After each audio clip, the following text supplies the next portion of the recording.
¿cómo están? Bueno, nuevamente en este espacio que es ¿Cuán profundo es el océano? Charlas como Buceando lo Oscuro.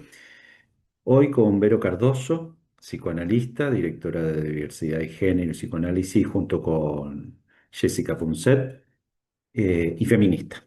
Bueno, como les digo siempre, no sé de lo que hablaremos porque le propongo aquello que le esté dando vuelta. Veremos de qué hablamos, pero les interese.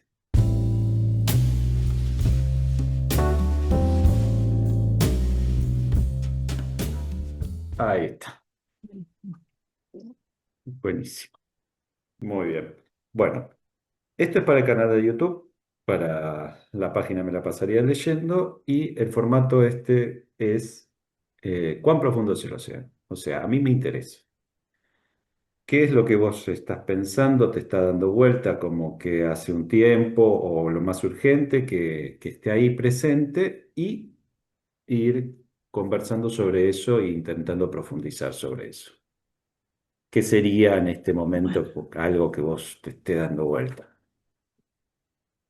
bueno.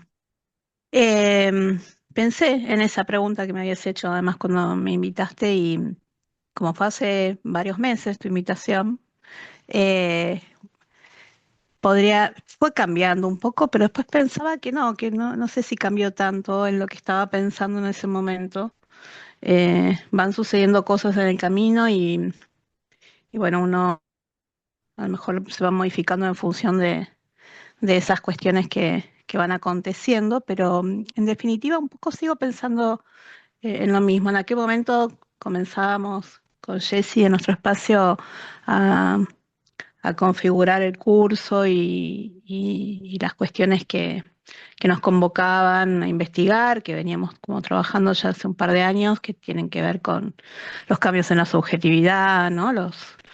Eh, las presentaciones de los padeceres, de los pacientes en la clínica, un poco entrelazando justamente lo político, ¿no? En juego y bueno, en nuestro país nos dio justamente más o menos el mismo tiempo, 2 años, nos dio letras, ¿no? Si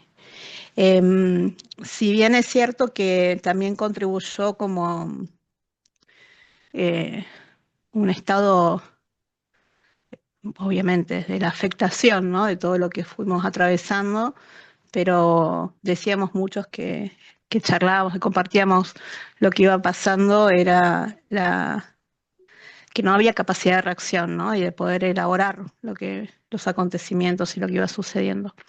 Bueno, un poco un modo de elaborar fue armar y poder trabajar la investigación en relación bueno, cómo aparecen las subjetividades en este tiempo, si hay un cambio en relación a lo que era la normalidad para nosotros como neurosis, ¿no? También los padeceres, los síntomas, no solamente en términos de subjetividad. Y bueno, entrelazado con todo eso está también otro campo con el que también Jessie es parte y muchas compañeras más venimos hablando desde hace un montón ya, por lo menos en el 2019, que tiene que ver con los abusos en psicoanálisis, ¿no? Entonces pensaba que un poco sigo pensando en derredor de la crueldad, ¿no? Ujú. Bueno, cómo se anudan distintos campos de nuestra vida.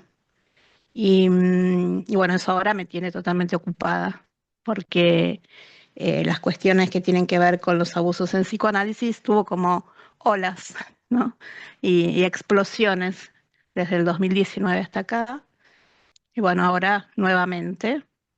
Así que básicamente eso me tiene hace un tiempo ya, ¿no? ¿Qué hacemos los psicoanalistas con los abusos en psicoanálisis? Eh, yo hice una presentación hace un tiempo que un poco abordaba los tres sentidos, ¿no? O tres sentidos como mínimo de esa pregunta, ¿no? ¿Qué hacemos en la práctica con los abusos que nos llegan y las violencias? ¿Qué podemos hacer? ¿Qué hacemos entonces, ¿no? Ese sería el segundo sentido. Y el tercero era, ¿qué hacemos con los abusos que suceden dentro del campo psicoanalítico? Y bueno, de este último, en los otros dos también hay me parece que una respuesta respuesta avisora que tiene que ver con el silencio o el silenciamiento que se pretende, bueno, superar. Y en el tercero, en el caso de qué hacemos con los abusos dentro del campo psicoanalítico, vamos a contramano de lo que hacemos o lo que proponemos teóricamente hacer con los casos de los pacientes abusados, ¿no? Que es, bueno, romper el silencio, eh, poder dar curso a la palabra y paliar los efectos traumatizantes o traumáticos que tiene el silencio, ¿no? En los abusos. Ahora, en el tercer sentido, me parece que vamos a contramano, ¿no? Hay silencio, hay silenciamiento. Me habrás visto muchas veces a lo mejor convocar a los varones en psicoanálisis a que Ujú. también se expresen, ¿no? Hay Eh, varios puntos de lo que estás destacando. Frente a los abusos, no solo los que se encuentran en el consultorio, no solo lo que va ocurriendo en esta época, vos destacás algo de la crueldad, ¿no? ¿Vos crees que hay como un avance de la crueldad no solo en la cuestión de los abusos, ¿no? Del modo, de la forma, sino en las consecuencias, porque en otro momento se dirimía, y hoy también se dirimían si explicitarlo, si no, denunciarlo, si no, si llevarlo a la justicia, si no, cuándo se habla, no se habla. Ahora me parece que hay, con Ujú. esto de la red, bueno, con esto de la red que vienen siendo como un armado más comunitario, como que no hay algo de una manera o de otra, como que hay otra forma de pensar. Pero hay un avance de la crueldad, un decidido avance hacia la posibilidad de cuando alguien toma la palabra, cuando una comunidad se arma y entonces sale a pronunciarse. ¿Vos crees que hay un efecto de crueldad en esto? Sí, creo que decididamente sí. Y creo que esta época es propicia además para ese avance. A lo mejor en otro momento, cuando nos inscribíamos en el campo de los derechos humanos, porque creo que hoy día ese campo está vedado, ¿no? Desde el poder. Todos los miércoles lo vemos, ¿no? Y eh, en ese sentido hay muchos colegas que se hacen eco también, ¿no? Cuando, esto hago como un paréntesis nada más, pero cuando todavía derechos humanos era una buena palabra, había psicoanalistas que consideraban que eso era algo que no era del terreno del psicoanálisis, ¿no? Mm. Como si ser sujeto de derechos humanos no es algo que cuando cruzas la puerta del consultorio, bueno, no, lo político no atañe al psicoanálisis. Pero bueno, había otro contexto. Hoy en día creo que sí, que es muy propicio porque, porque se avalan, ¿no? Estos actos que son realmente crueles en el consultorio. Están avalados de alguna manera. Están avalados primero por el silencio, ¿no? El silencio, el silencio social. Yo daba una nota hace poquito a un par de diarios y hacía hincapié en eso, en el silencio que mantiene la sociedad, que un poco reproduce, ¿no? Porque es volver, es denegar el daño, ¿no? Y el silencio hacia adentro de la comunidad. Eso creo que no sé si quedó plasmado en las notas, pero los pares también colaboran en el silenciamiento y eso es profundamente cruel, ¿no? Digo, es volver a decirle, primero es no creer en la palabra de la víctima, es, digamos que diría que sería como el primer paso, el primer acto, digamos, para poder alojar esos testimonios.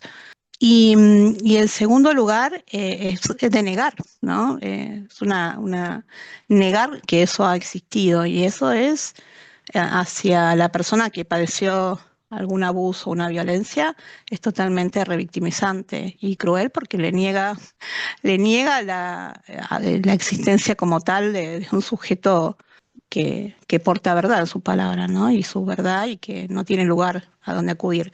Y si pensamos que además eso está siendo denegado en un espacio donde se supone que alojamos la palabra del sujeto, que damos lugar y que alojamos los padecimientos, bueno, me parece que doblemente cruel. Yo creo que hay algo por la cuestión histórica que vos estás puntuando, ¿no? De la lógica de los derechos humanos, cómo se viene implementando tras el retorno de la democracia y cómo pues, se fueron como dando distintos avances en ese sentido, que hoy están como puestos un poco en jaque. Un movimiento que yo veo importantísimo es cómo ese sujeto que cambia, que vos estás con Jessica, bueno, y varias están como mostrando o tratando de intentar, che, ¿qué pasa con el sujeto? ¿Está cambiando? ¿No? La normalidad. También el analista está cambiando. Yo veo que, tomando un poco lo que decís, hay una pata que está fuera del consultorio del analista ahora casi como un efecto necesario. No sé si, como lo venís diciendo históricamente, antes era como una puerta, ¿viste? Decía, bueno, no, esto es la cuestión política, queda por fuera del consultorio. Había como una especie de esa marcación. Pero ahora, con la cuestión de los testimonios, hay una pata fuera del consultorio. Porque no es Ujú, solamente, no es como si dijéramos los testimonios de los abusos y demás es propiedad privada del consultorio. No, hay algo que tiene que armar comunitariamente, alojar ese decir. No solo el consultorio tiene que alojar ese decir, porque ahí es donde estamos un poco perdidos, ¿no? Que si solo es en el vínculo terapéutico y ese vínculo terapéutico no se lo piensa con una pata política o no se lo piensa con una pata social o no se lo piensa con algo. Esto es lo que yo veo, que está difícil, sí hay un recrudecimiento de la crueldad, del silencio, pero también veo que hay un avance de cierta cuestión política de ciertos psicoanalistas, no todos, que tienen una pata por fuera del consultorio, digámosle, como para implementar nuevas lógicas de cómo alojar, por ejemplo, los testimonios. sí, estoy de acuerdo. Yo siempre soy un poco pesimista. Tengo por suerte compañeras que son como más entusiastas en esto y más esperanzadoras. Yo siento que siempre termina reduciéndose a un puñado. No es el campo psicoanalítico que finalmente es el que tiene en sus manos la primera formación, ¿no? De los profesionales, que es el ámbito universitario, las escuelas, todas las instituciones donde se forman también, todas las que pululan y que arman formación. Y muchos de los, no sé, porque a lo mejor todos creemos que cuando salen los testimonios y nosotras desde la red lo visibilizamos o desde nuestros espacios también personales lo visibilizamos, están todos consustanciados con la cuestión y están todos horrorizados y bueno, y acompañan y bueno, no, no es eso lo que pasa. Tenemos una, un- una respuesta un tanto reaccionaria del mismo campo psicoanalítico. Son solamente un puñado de colegas que por fuera de lo que es la perspectiva de género o los psicoanálisis que están atravesados o se dejan atravesar por los feminismos, digamos lo más clásico, lo más hegemónico, solo un puñado acompaña. Y hablar de la cantidad que hay de esos son varones, ¿no? ¿Tenés una hipótesis? Pero hay varias. Igual pensaba esto mientras lo decía y tenía ganas de, también de preguntarte a vos, varón, psicoanalista, qué pensás, por qué no se pronuncian, ¿no? Varias con las que ya he elaborado y a lo mejor en algunas charlas he planteado tienen que ver con, bueno, obviamente, portación de patriarcado. Yo digo portación porque realmente no es solamente los varones, sino que hay mucho de las mujeres que portan patriarcado y nos responden reaccionariamente, ¿no? Reaccionaria y reactivamente, que también atacan, no solamente tratan de restablecer orden. Una cuestión es el restablecimiento del orden, ¿no? Bueno, dejemos las cosas así como están, no las toquemos, que eso un poco me remite también a las respuestas que tuvimos cuando empezamos, por ejemplo, con Jessica, y que también le ha pasado a todas, ¿no? Los que trabajan en el campo de la perspectiva de género, porque la reacción primera de la hegemonía es, eso no es psicoanálisis. Todo bien, pero el género no es un concepto psicoanalítico. Escribí un texto para justamente un poco responder esa cuestión, porque, digamos, si vamos a Freud, está plagado de, obviamente, no dice, no tiene el término, no tiene el concepto, pero cuando habla de carácter psíquico, masculino, femenino, digo, bueno, ahí podemos rastrear un montón de cuestiones que son como la genealogía del concepto de género, operando, ¿no? Por más que no se llame género. Pero, digo, reaccionaban de esa misma manera, ¿no? Entonces es un poco de llamado al esto no se toca, esto está todo bien, pero eso es otro plano, otra cosa. No se llama, no, llámalo como quieras, pero no es psicoanálisis. En el momento, bueno, te genera todo tipo de reacciones. Después te acordás que la grande de Ana María Fernández, eh, es una anécdota que cuenta en muchos lados, creo que por la década de los 80, cuando se conforma el campo lacaniano en Argentina, así más institucionalmente, algunos popes del campo lacaniano le decían que todo bien, pero que lo que hacía era sociología, ¿no? Entonces es un modo de expulsar aquello que puede interpelar al status quo psicoanalítico y a la teoría al modo de llevar una clínica, ¿no? Eh, Pero que de alguna manera se va aprendiendo cómo es que se genera esos. Porque hay como un mecanismo y ahí se puede empezar a leer el sistema que se repite. Por ejemplo, Ana María lo habrá vivido y demás, es dónde dijo eso Lacan, dónde no lo dijo, a vos te falta lectura, ¿no? No solo que si es sociología, sí, ¿no? no Todo ese entendiste a Lacan. no entendiste a Lacan, bueno, que se sigue, por ejemplo, con Preciado, se sigue diciendo, pero en la facultad, en los encuentros, siempre las propuestas donde se quiere alojar otras lecturas y demás, siempre es, si citan a Lacan, no tienen derecho a citar a Lacan, por más que sean psicoanalistas, porque tienen perspectiva de género, bla. Eso me parece que es algo que es una constante, que uno empieza a ver que siempre es la misma, la misma forma de contrariar al otro. Y Sí, vamos un poco a lo que vos preguntabas. Yo creo que en todo todos estos dilemas, que el género, que el silencio, varones que no se pronuncian, ¿no? Está el asunto del poder. Hay, sí, totalmente. Hay algo de ahí que se toca A ver, yo te podría decir, vos tenés varias hipótesis y también me gustaría que después me pases todos esos enlaces, así Sí, los ponemos en la descripción y vamos poniendo los textos también, eso es muy enriquecedor.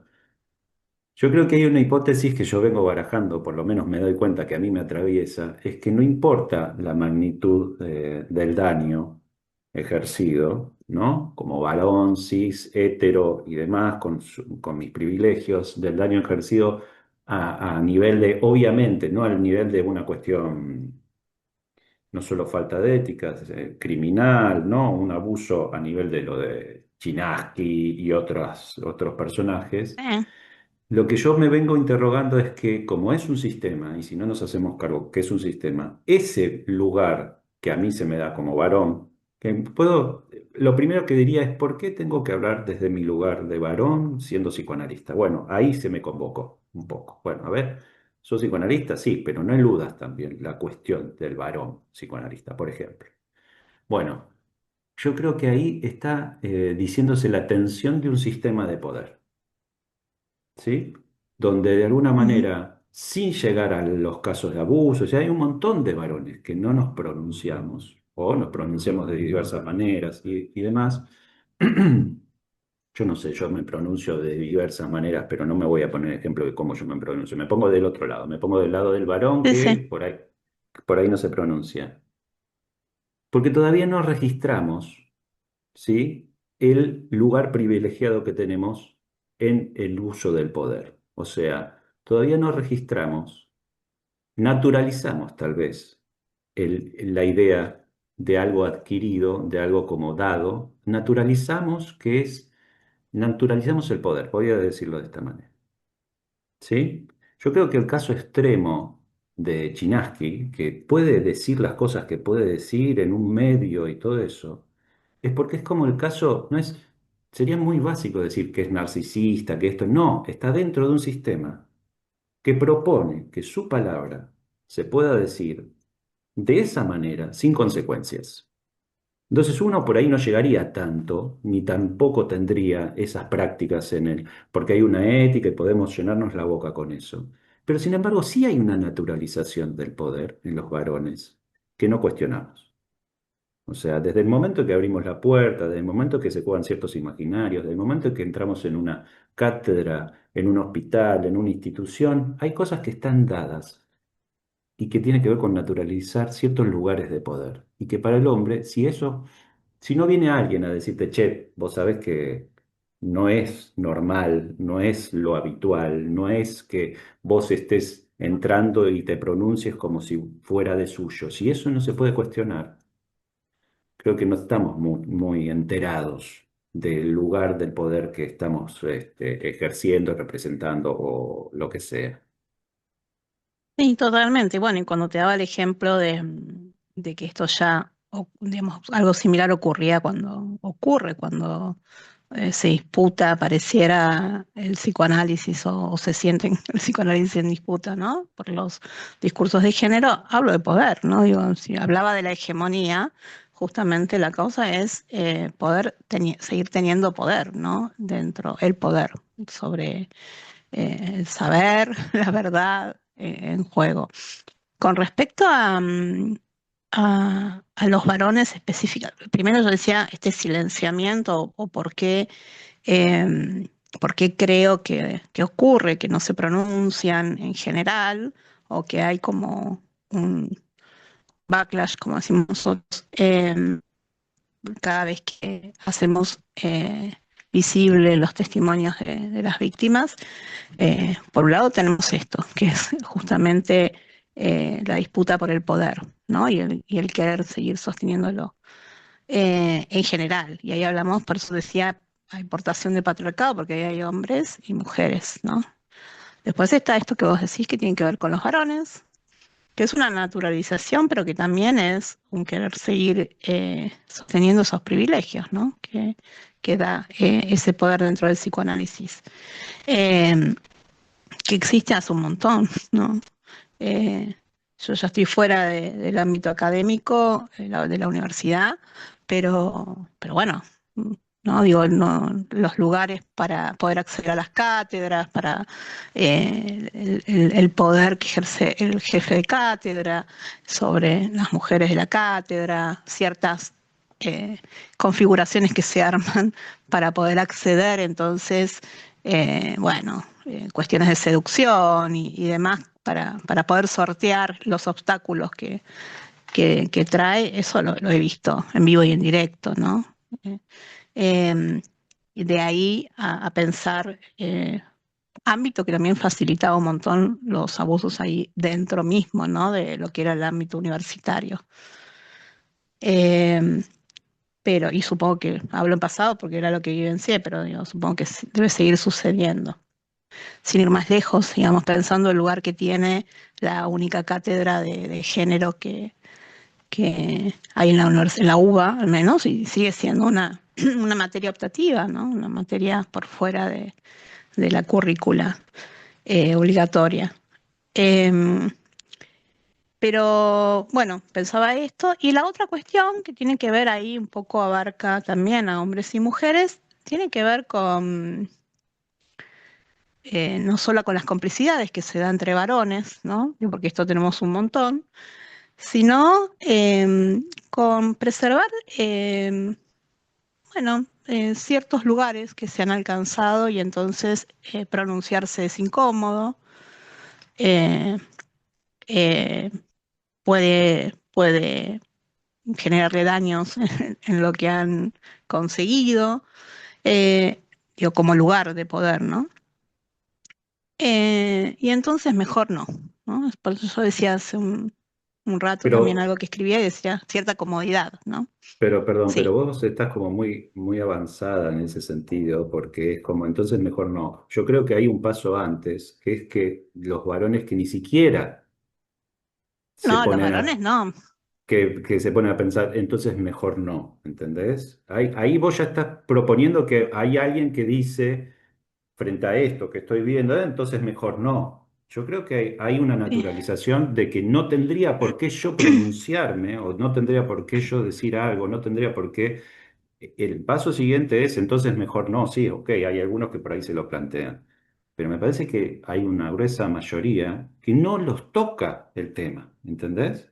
Una gruesa mayoría que sabe que ocurre, porque hay muchos que no saben. Me fui encontrando con un montón que me dicen, no sabía que esto ocurría, ¿no? Bueno, yo creo igual que hay el poder de la negación, nunca hay que, Subestimar. que subestimarlo, como decía la película, pero digo, porque es como muy difícil, pero también hay todo un amplio espectro de profesionales varones que conocen el tema y bueno, nunca nos queda vieja ese gato para decir que, bueno, es la cofradía, ¿no? Se cubren, se cubren. Y bueno, nada, eso hace mucho daño, porque se pueden entender las relaciones y demás, pero bueno, el no expresarse también es una posición, ¿no? Y digo, esto que siempre se quiere soslayar y decir, bueno, lo político, ¿no? Bueno, lo no político también es una posición política y el no expresarse también es expresarse de alguna manera. Y no decir, callar también es decir algo en ese silencio. Eh, y bueno, ahí hay un montón. Lo otro que yo te decía, que tenía que ver con, bueno, con tratar de, de no querer involucrarse es otro punto, ¿no? De no involucrarse por conveniencias, qué sé yo, varias. Todo lo que estoy diciendo tiene que ver con muchas veces haber pedido el apoyo, el acompañamiento, la difusión, Mm. que puedan expresarse y la vuelta, ¿no?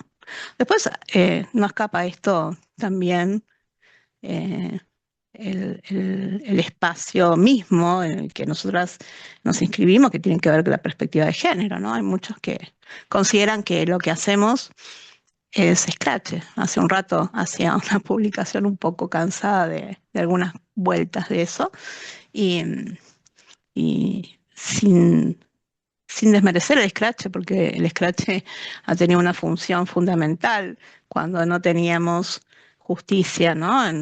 En- a la vuelta de la democracia, eh, con aquellos que todavía no habían sido juzgados. Eh, pero me parece que el escrache aparece cuando se quiere, cuando no hay justicia, ¿no? Cuando la justicia no está funcionando. Nosotras queremos creer todavía que podemos apelar a la justicia y que los testimonios, en todo caso, son eso, ¿no?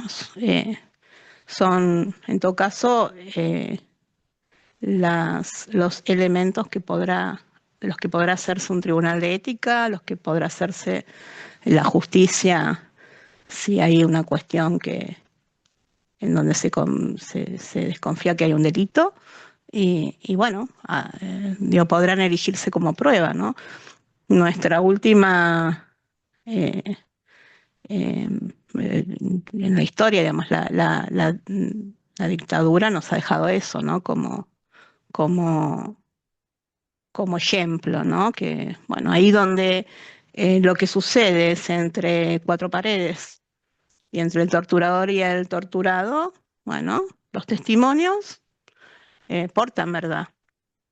Y en Entonces, ese, sí, perdón, el valor no, político que me parece que también está dando vuelta del escrache, que cambia la figura, uno puede hacer una cuestión histórica, pero no por eso desacreditarlo, cambia la figura y es un elemento que tiene, que impacta, que dialoga o genera una tensión con la cuestión de la justicia. El tema del testimonio, me parece que eso también es un re tema, ¿no? Cómo tomar los testimonios, cómo alojarlos, lo que dice un testimonio, lo que en el decir del testimonio se pronuncia, si hay un sujeto, si no hay un sujeto.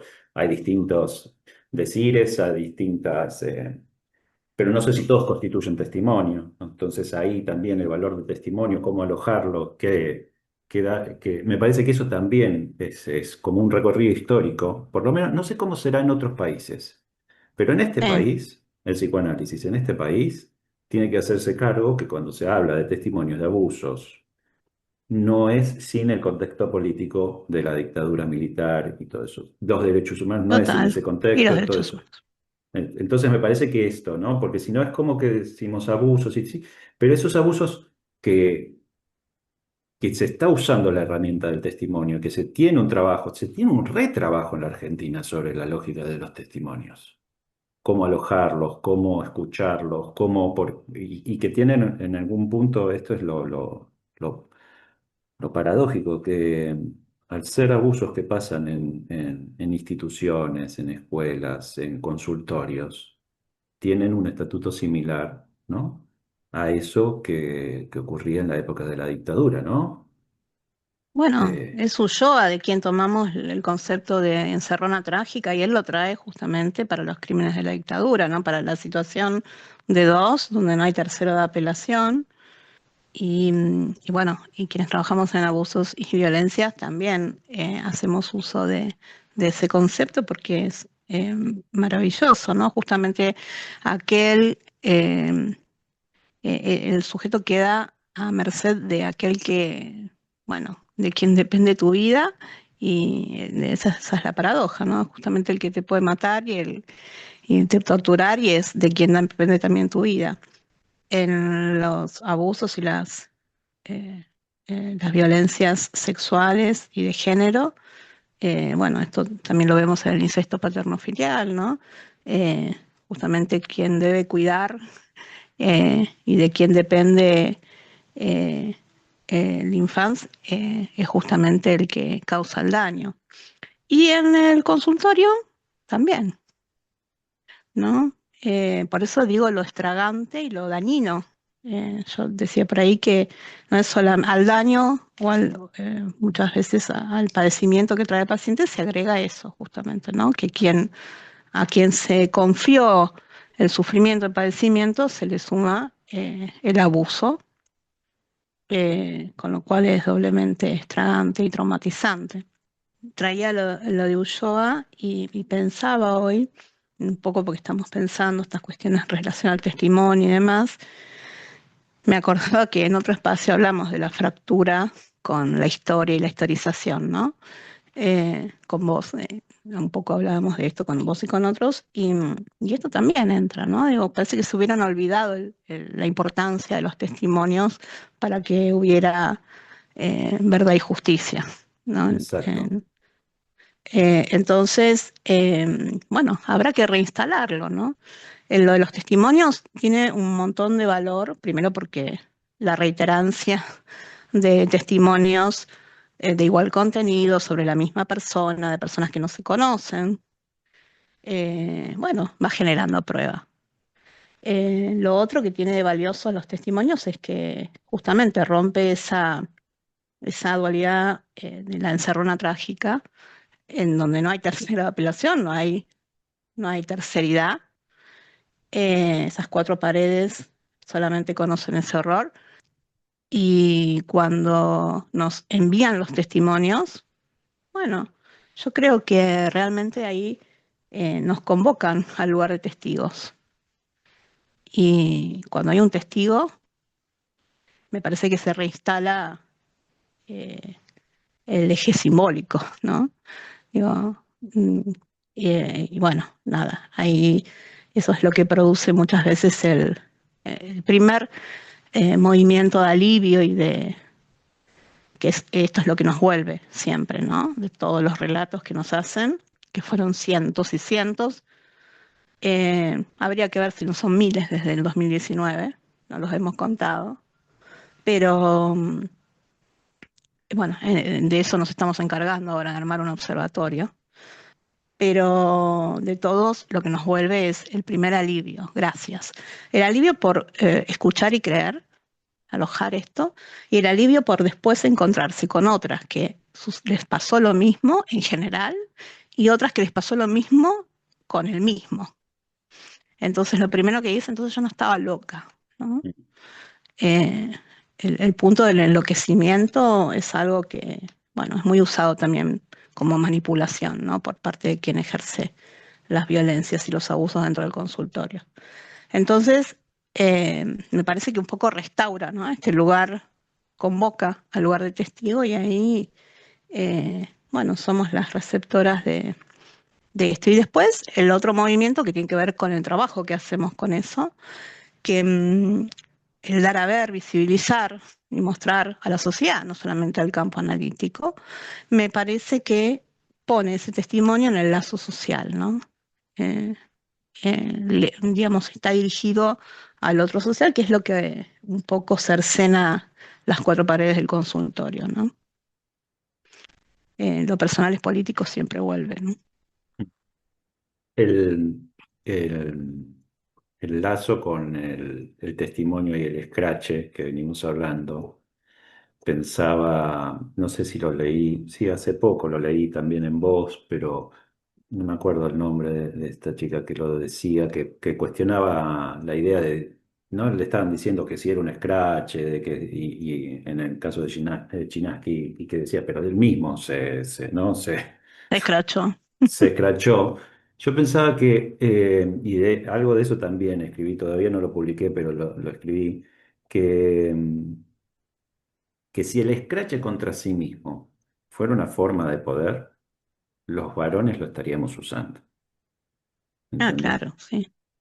Que sería, y uno dice, no es escrache, pero es una pronunciación. Y esa pronunciación que te puede deschavar, te puede escrachar contra vos mismo, esa pronunciación es el uso de un poder. Entonces, Ujú. sea escrache o no sea escrache, ahí lo que falta es la lectura, es como no se puede decir cualquier cosa. O sea, lo que estás diciendo, no, hay algo que estás diciendo que estás diciendo no de más, sino que estás diciendo desde cualquier cosa hasta algo que se tiene que hacer una lectura de ese decir. Que más allá de que eso se pueda nombrar como un escrache o un escrache a sí mismo y demás, ese Eh, decir está emplazado, ese decir muestra el uso de un decir que parece que no tiene consecuencias, ¿no? bueno, pero ahí se enraiza un poco en la época también, ¿no? Digo, me parece que eso está habilitado por la época. En otro momento esas cosas hubieran sido realmente, eh, hubieran tenido un llamado de atención. Hoy en día es como que se puede decir todo, ¿no? Desde arriba del poder, y entonces eso habilita que, bueno, que un tipo se siente delante de una cámara en un streaming y diga, sobre todo en los streaming, ¿no? Que parece que se puede decir cualquier cosa. En la televisión parece que todavía algo, pero se puede sentar en una cámara con un vaso de cerveza y decir que, bueno, que si lo haces prolijamente, ¿no? Te puedes ir a la cama con tu paciente, te la puedes llevar a la cama tu paciente, si la derivas, ¿no? Obviamente, después me dio mucha gracia porque muchos salen a decir, pero él dice que no lo hace. Bueno, está bien, pero lo está dejando a, ¿no? a una cuestión de moral propia, individual, ¿no? Mm, Como si no hubiese, eso no estuviese prohibido, mm. no estuviese, eh, no es solamente que, bueno, yo no lo hago, pero sé que otros lo pueden hacer o que eso si lo haces prolijamente no pasa nada. Entonces digo, es como un todo vale, ¿no? Eh, se puede decir cualquier cosa. Eso también colabora con la crueldad, ¿no? Porque digo, cuando alguien que ha sido víctima de abuso escucha estas cosas justamente de alguien que se supone que mm, tiene el espacio para alojar esos padeceres, es realmente, no hay lugar, ¿no? Es como si alguien pensara, bueno, entonces no tengo a quién acudir. Más Eh, si son personas que entonces se le da lugar y se le da difusión y se le da como tanto lugar a nivel masivo para que siga. Sí, y lo que va provocando eso además, esa mediatización y esos lugares que, ¿no? Porque es canchero, porque lo dice fácil, lo que va permitiendo es un corrimiento, ¿no? Es como, parece esa metáfora del sapo que, ¿no? Parece que lo vas poniendo y le vas subiendo la temperatura y entonces, bueno, no salta. Eh, un poco esto, ¿no? La sociedad como que se va mm, no sé si anestesiando, pero como que va subiendo la vara de aquello que es tolerable, ¿no? Eh, entonces nadie se espanta y quedamos todos como, wow, bueno, sí, si lo dice este que está ahí y que le dieron lugar y que parece que sabe un montón. Digo parece porque me parece que también mucho lo que funciona, eso es un tema también para otro tema, para otro momento que tiene que ver con las imposturas, ¿no? Y los semblantes. Eh, que bueno, que hay que hacer una lectura de género también ahí, porque también viene mucho de lo de los varones, ¿no? Esta cuestión de impostar el saber, el conocimiento.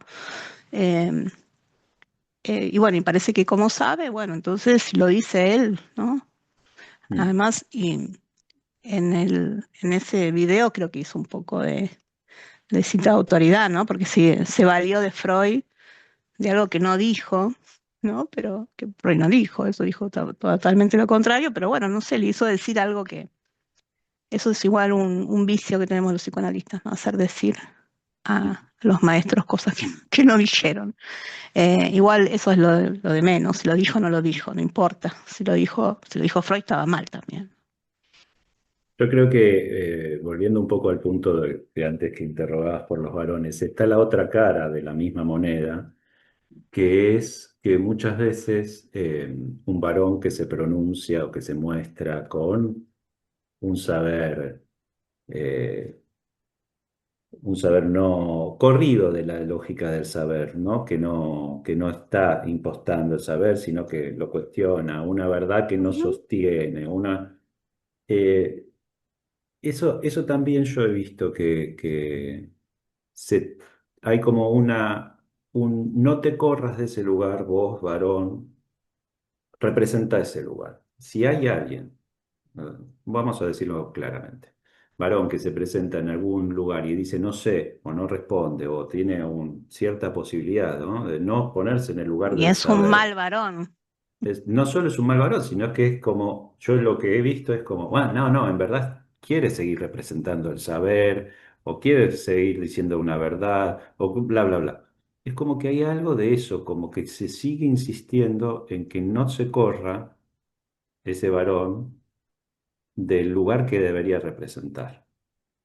Eso Sí. en el vínculo con los pares está, ¿no? Desde las lecturas hasta el pronunciamiento, hasta lo que sea, en los vínculos con los pares eso está, en el vínculo con lo que se pueda proponer en cualquiera de estos espacios también está, en los vínculos con los libros, yo lo veo muchísimo, bueno, en el mercado editorial, eso lo veo Mm. muchísimo. Eh, las diversas imposturas de bueno, lo tengo más palpado ahí, ¿no? En el mercado editorial, pero las diversas imposturas para que los libros se generen como una impostura más, que es un recurso del poder, que es un recurso, cómo se montan editoriales desde cierta estafa. El nombre es lo que sostiene cierta cuestión y por ahí se garca un montón de gente, pero se sigue sosteniendo el nombre. Entonces, eso también, ahí yo no sé si se genera tanto la cuestión de hombres, mujeres, me parece que va por otro lado. Pero lo que yo te decía de la otra cara de la moneda es que también hay un corrimiento hacia esos hombres, varones, que no quieren ni ostentar, ni ponerse una mascarada, una impostura, ni hacer, eh, tienen otro vínculo con el saber, tienen otro Sí. vínculo con la verdad, sin embargo, debes ocupar ese casillero.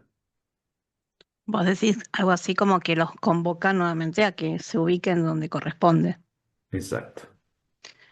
Bueno, es un poco algo que toca también, algo que me parece que es muy importante marcar con respecto a lo de los abusos, ¿no? Cuando decimos que los abusos en psicoanálisis no, o los maltratos, ¿no? Porque los abusos no solamente abusos sexuales los que recogemos, sino malos tratos, ¿no? Y abandonos de pacientes, cuestiones gravísimas.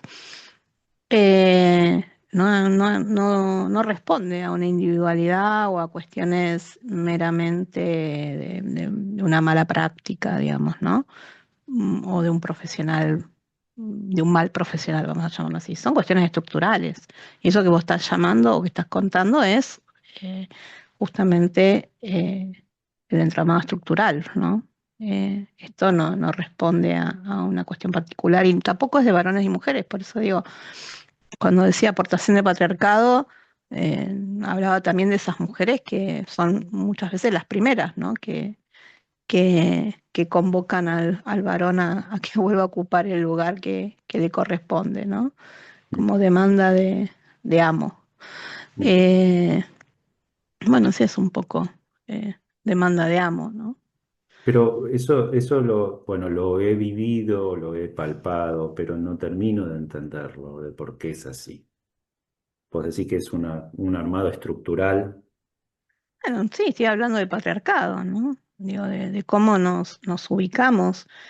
Cuando decía que hay portación de patriarcado y que las mujeres a veces son las primeras, hay un lugar, me parece que siempre es importante, eh, nada, tener una mirada ahí comprensiva, y es que, por ejemplo, hay determinados lugares, como por ejemplo puede ser la universidad, donde la mujer tiene que ejercer el poder al estilo masculino, ¿no? Porque si no, no hay lugar, ¿no?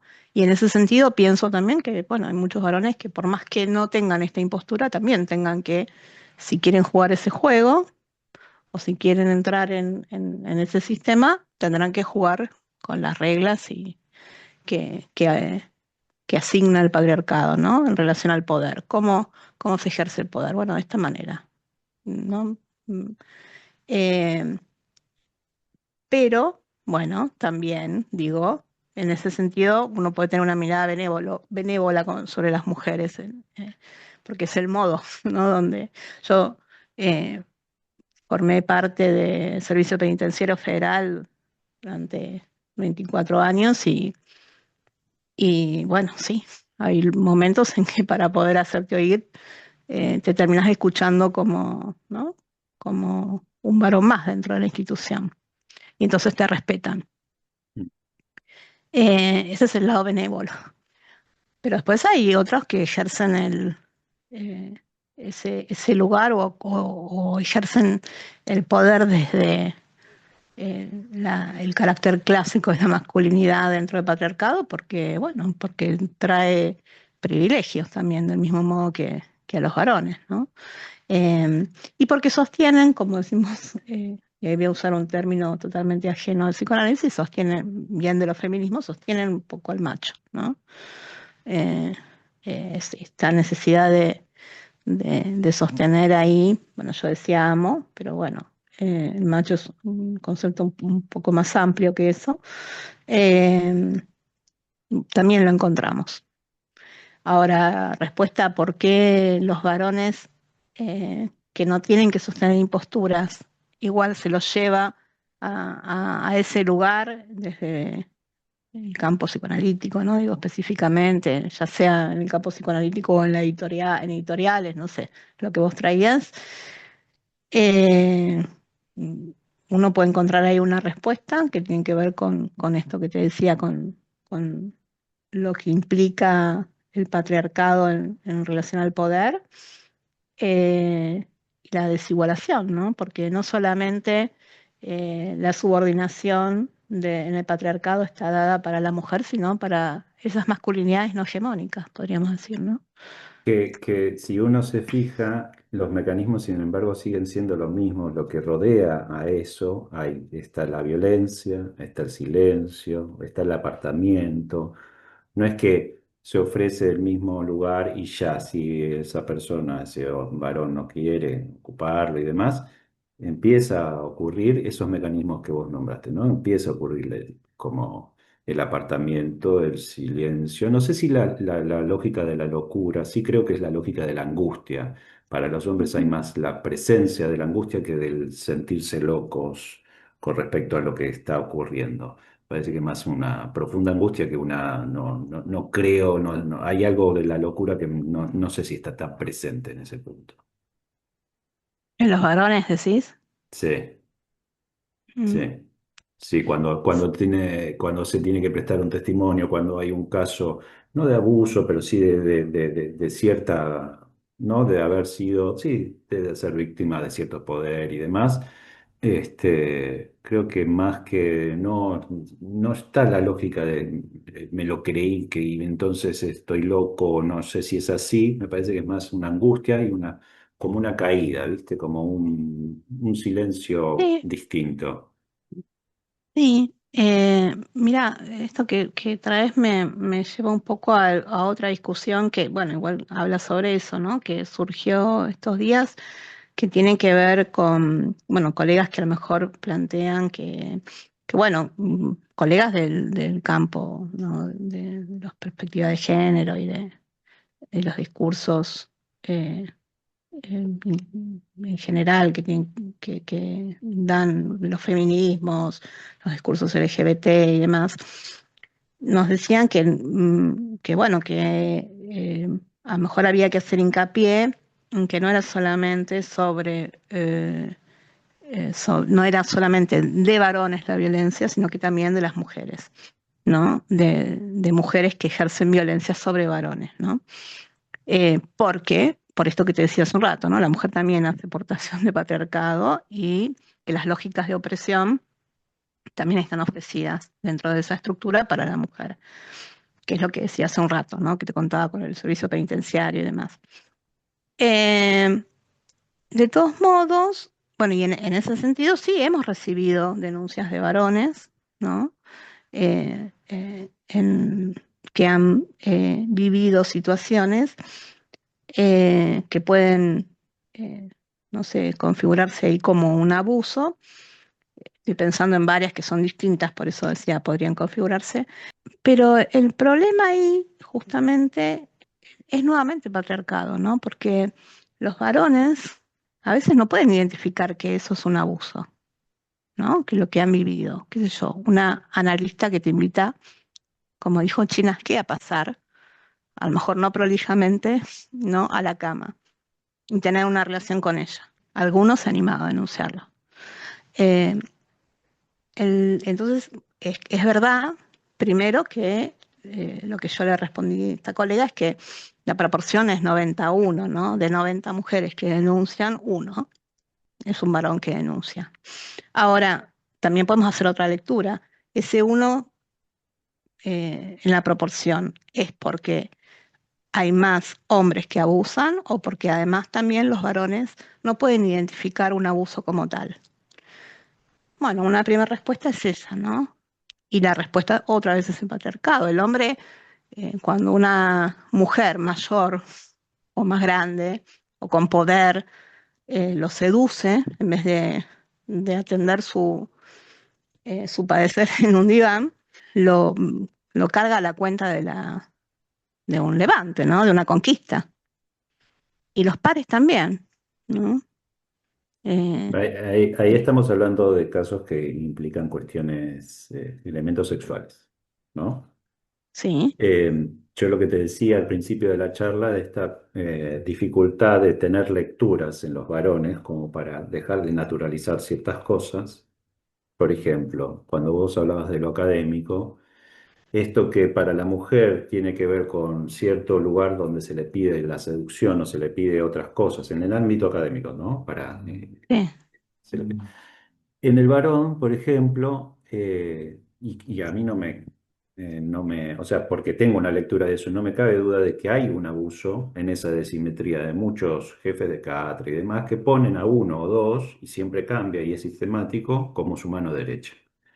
Y en eso eh, yo he visto el abuso de esas sí, personas en ese exceso de pedidos, en esas cuestiones que van desde el ámbito de hacerlos laburar sin cobrar y etcétera, sí, solo por el prestigio y solo por el hecho de tener que ocupar o ser la mano derecha de tal o cual, ¿no? Eso lo veo, por ejemplo, pero no se hace una lectura. No es que el que fue la mano derecha de tal jefe de cátedra sale a decir a mí me maltrató, me hizo esto, me hizo lo otro y no.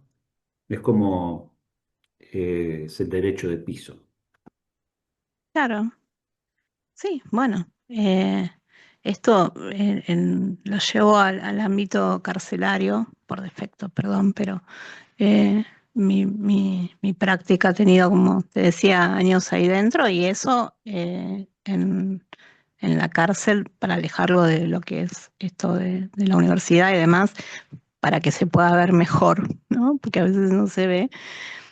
Se ve en los pabellones de varones, ¿no? Yo trabajé en ambos, en penales de hombres y de mujeres y LGBT. Y en el penal de hombres también se reproduce esto, ¿no? No hay mujeres, entonces aquel hombre que no tiene una impostura o una apariencia, si querés, de masculinidad hegemónica, simplemente a lo mejor porque nada, no tiene una actitud beligerante o no responde con violencia o utiliza la palabra, ¿no? Para poder manejarse, bueno, es cantado que se va a ir al lugar de lo que muchos llaman mi mujer, ¿no? Eh, bueno, esta va a ser mi mujer. Mm, Digo que revela dos cosas, ¿no? Primero, eh, digamos que dentro del patriarcado a lo mejor no hay distinción de géneros para eso, ¿no? Pero que la feminización es usada ahí para ejercer la violencia, ¿no? Entonces, nuevamente ahí tenemos eh, la cuestión de, no, no hay mujer, bueno, hay alguien que va, a quien le voy a adjudicar ese rol, ¿no? Pero siempre es ujú, la mujer, ¿no? ujú. Eh, digo, es nombrada así. Engels era el que decía que, bueno, que siempre hay, no, Engels, ahora me entró la duda, que decía que hay alguien más oprimido que el obrero, ¿no? Dentro de las clases sociales, y era la mujer del obrero, ¿no? Eh, bueno, eh, en este caso, ahí el hombre que va al lugar de la mujer, ¿no? La feminización de este hombre para poder ejercer todo poder dentro de la cárcel, bueno, eh, representa bien claro este ejemplo, ¿no? Cuando hablamos del ámbito psicoanalítico, y yo creo que ponemos como las categorías de hombre y mujer, lo que no se da el paso es que, por más que se sepa, no se ve esto que vos estás ilustrando, que es el patriarcado. Se sigue insistiendo que hay hombres y mujeres, ¿no? Cuando Sí, estamos hablando de posiciones que da el patriarcado, y imaginariamente puede ser una mujer, puede ser un hombre, pero que siempre, constantemente se ejerce, pues, como está perfecto en el ejemplo, poniendo en ese lugar, si querés, el nombre de mujer, no importa si es una mujer o un hombre biológicamente, no. Ahí se pone ese lugar, se pone a la mujer, y me parece que en el ámbito psicoanalítico se sigue poniendo una traba, no se lee el patriarcado, se pone, ¿no? Como que sigue habiendo como hombres y mujeres, y entonces se te detiene la cosa ahí. bueno, hubo algunos conversatorios en los que se ha dicho que el patriarcado ya no existe, que se superó, ¿no? Sí, No sí, sé si te acordás. sí. Em, Pero ves, por eh, ejemplo, en ese conversatorio, sí, la intención era poner en tensión ciertas, sabíamos que había ciertos decires, sí, entonces estaba bueno ponerlo en tensión en el diálogo. Lo que a mí me sorprendió y que también sorprendió a la mesa es que el público, supuestamente más receptivo a los decires feministas, o a ciertas personas que tenían trayectoria con perspectiva de género, sin embargo, en vez de ser el público en general, atacó más, por decirlo entre comillas, pero en un momento sí fue un ataque. A quien tenía perspectiva de género, y era una mujer, que al hombre que tenía, que ostentaba el discurso. Y eso a mí me bueno, llamaba. patriarcado de nuevo, ¿no? Eh, Pero en la lógica de una masa donde había un montón de feministas, y se suponía que uno decía, ¿a quién le van a caer durísimos a este tipo? Y no. bueno, sí, la primera lectura que me surgió fue patriarcado de nuevo, ¿no? Pero, digo, aún en las feministas, pero que estaban ahí cuestionando. Lo otro que tengo que decirte es que a lo mejor se espera de las mujeres que tengamos otra posición, ¿no? Y a lo mejor de esos hombres no esperábamos mucho. Entonces era esperable ya el discurso. Mm, Flora Tristán dijo eso que había dicho recién. Había alguien más oprimido que el obrero y era la mujer del obrero, ¿no? ok, No, para rectificar. No sé por qué muy me bien. vino Engels, bueno, por eh, su texto sobre la familia. Sí, por lo general, además en ese momento, ese público feminista, que no era solamente de psicoanalistas feministas, ¿no? Era un público en general que estaba como eh, muy interesado en los espacios donde se hablara de esto, o se pusiera en cuestión, ¿no? Algunas teorías psicoanalíticas y algunos conceptos. Estaban bravas las chicas, sí. Eh, Sí, Sobre todo pero era con el muy binarismo de las sí, mujeres, ¿no? sí, era muy incipiente. Te diría que esos conversatorios hoy se leerían de otra manera, pero era Sí, muy incipiente, porque ahí todavía se podía hacer afirmaciones que pasaban como, me deja pensando, y hoy se diría, es cualquiera lo que estás diciendo. Por ejemplo, un decir que se decía en ese momento tenía que ver con lo trans, y entonces se decía, todos somos trans. sí. En ese momento pasaba, claro, y hoy se diría, no, para cualquiera lo que está diciendo, ¿no? Como un psicoanalista que se pronuncia diciendo todos somos trans o todos somos bisexuales, porque el psicoanálisis dice bla, bla, bla. Bueno, Bueno, son los modos que ya hay dentro del sistema para poder licuar, ¿no? Las potencias ahí subversivas de los discursos, porque en el todo ¿no? Se pierde. eh, todo es violencia, esa es otra, ¿no? Todo el amor, todo es diverso, somos todos transexuales. Comenzó en la facultad algo del todo, ¿eh? La falta generalizada, ya hace mucho. Somos todos locos. Eh, bueno, va pasando, ¿no? Y con la violencia también sucede un montón eso, ¿no? Todo es violencia. Y ay, la violencia de las mujeres a los hombres, bueno, y todo es violencia. No, no todo es violencia, no todo es igual. En ese sentido también con la red tratamos de marcar ahí una especificidad, porque muchos nos dicen, bueno, y no atienden estas cuestiones de, no sé, el abuso de las prácticas alternativas, ¿no? Qué sé yo, al psicoanálisis. O el abuso de esta es otra cuestión, ¿no? El abuso de lo que hablamos hace un rato, intercátedra, por ejemplo, ¿no? Entre un docente y otro. Bueno, sí, son cuestiones asimétricas en ese sentido. Nosotros no las abordamos porque justamente lo que trabajamos es la asimetría, ¿no? Ese es los abusos y las violencias que se ejercen en el consultorio como eh, resultado de la simetría de poder, ¿no? Y bueno, nada, me parece que la especificidad le imprime justamente una particularidad que hace que esto no se diluya, ¿no? Que no quede a la cuenta de todas las violencias, todos los abusos. No, que me parece que el término que vos usaste es muy exacto, que es un poco licuar, ¿no? La potencia de lo que uno puede hacer en la especificidad y que es un montón de laburo, ¿no? Recoger los testimonios y demás. Es decir, bueno, y esto, y esto, y esto, como querer hacer que la red responda por, ¿no? por Y todo. ahí, claro, y ahí como un poco licuar la potencia de que hay algo específico que está ocurriendo que es un montón de laburo, así específico y todo, y que parece como que se desprestigiaría porque no están atendiendo los casos de, esto es algo que pasa también a otros niveles, ¿no?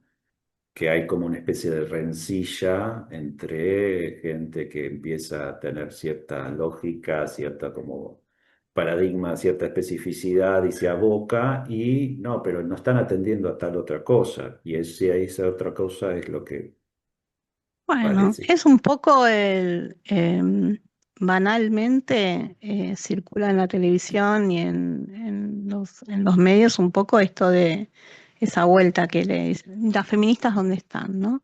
Cuando, no sé, atropellaron a una mujer en la calle, ¿no? ¿Qué sé yo? Tiene que ver, ¿no? Parece que el feminismo tuviera que responder por todos los hechos donde hay una mujer, ¿no? En una situación. Bueno, no, no todo responde eh, a esa cuestión. Entonces digo, un poco es esto. Después hay reclamos de mm, nada, que vienen como de un buen lugar, eh, que te dicen, qué sé yo, mira, otra de las cuestiones que a lo mejor habría que, dentro de los pedidos que nos llegan, ¿no? Esto está sucediendo en el ámbito escolar, ¿no? Y tal cosa, bueno, bárbaro, sos docente, te invito a que armes un movimiento, ¿no? Claro. Nosotros estamos abocadas a otra cuestión. Y con los varones un poco lo mismo, cuando nos dicen, bueno, ¿no? Y los varones, bueno, chicos, levanten la voz, no podemos levantar la voz por todos. Y ahí es la pregunta, ¿por qué? ¿Por qué no levantan la voz? ¿Por qué no hay un movimiento? ¿Por qué no hacen una jornada para ver qué está pasando? ¿No?